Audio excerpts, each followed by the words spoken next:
Welcome to simple சமையல். இன்னைக்கு எப்படி வெஜிடபிள் குருமா, க்ரீன் பீஸ், உருளைக்கிழங்கு, அதுக்கப்புறம் பட்டர் பீன்ஸ் வச்சு டேஸ்டியாக பண்ணலான்னு பார்க்கலாம் வாங்க. இது வந்து சப்பாத்தி, பூரி, புரோட்டாக்கு சூப்பராக இருக்கும். ஒரு மிக்ஸி ஜாரில் 8 பல்லு பூண்டு எடுத்துக்கோங்க. இதோட 7 பச்சை மிளகாய் சேர்த்துக்கோங்க.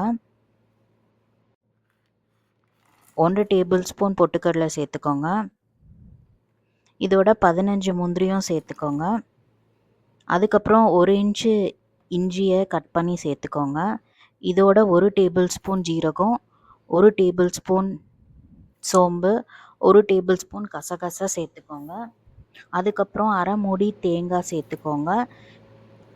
திருவுன தேங்காய் சேர்த்துக்கோங்க. இல்லைன்னா 4 டேபிள் ஸ்பூன் டெசிகேட்டட் கோகோனட் சேர்த்துக்கோங்க.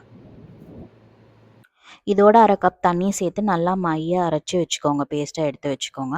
ஒரு ப்ரெஷர் பேனில் 4 டேபிள் ஸ்பூன் எண்ணெய் ஊற்றிக்கோங்க.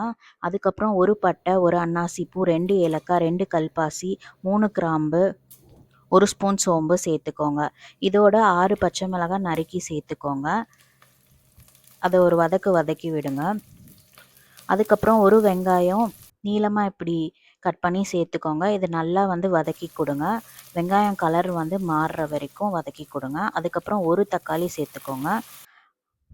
அதையும் நல்லா கலந்து விடுங்க. அதுக்கப்புறம் தேவையான உப்பு சேர்த்து நல்லா கலந்து விடுங்க. வேகமாக வந்து குக் ஆகும் உப்பு சேர்த்தப்புறம். தக்காளி இப்படி மசிஞ்சு வந்தப்புறம் 1 கப் பட்டர் பீன்ஸ் சேர்த்துக்கோங்க. சேர்த்து நல்லா கலந்து விடுங்க.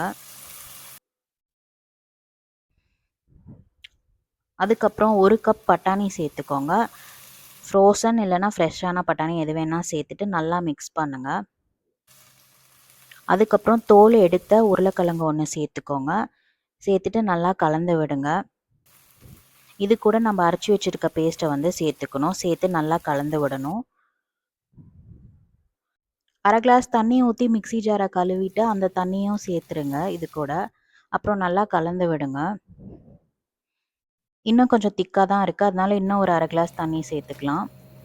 சேர்த்துட்டு நல்லா மிக்ஸ் பண்ணி விடுங்க. அதுக்கப்புறம் 1 டேபிள் ஸ்பூன் கொத்தமல்லி பொடி சேர்த்துட்டு நல்லா கலந்து விடுங்க. இது ஒரு கொதி வந்ததும் குக்கர் க்ளோஸ் பண்ணிவிட்டு ஒரு 2 to 3 விசில் குக் பண்ணி எடுத்துருங்க. கேஸ் போனப்புறம் குக்கர் ஓப்பன் பண்ணிவிட்டு நல்லா வந்து கலந்து விடுங்க. இது கொஞ்சம் திக்காக தான் இருக்கும், அதனால சுட தண்ணி வந்து ஒரு கிளாஸ் போல் சேர்த்துக்கோங்க. சேர்த்து நல்லா கலந்து விட்டுட்டு சிம்மில் வந்து ஒரு 2 to 3 நிமிஷம் குக் பண்ணுங்கள். நம்ம சுட தண்ணி சேர்க்குறனால கொஞ்சம் உப்பு பத்தாமல் இருக்கிற மாதிரி இருக்கும். உப்புலாம் கரெக்டாக இருக்கான்னு பார்த்து அட்ஜஸ்ட் பண்ணிவிட்டு ஸ்விட்ச் ஆஃப் பண்ணிவிட்டு ஒரு பவுலுக்கு ட்ரான்ஸ்ஃபர் பண்ணிவிட்டு கொத்தமல்லி போட்டு நல்லா கலந்துட்டு அப்படியே சப்பாத்தி கூட சர்வ் பண்ணுங்கள். தேங்க்ஸ் ஃபார் வாட்சிங்.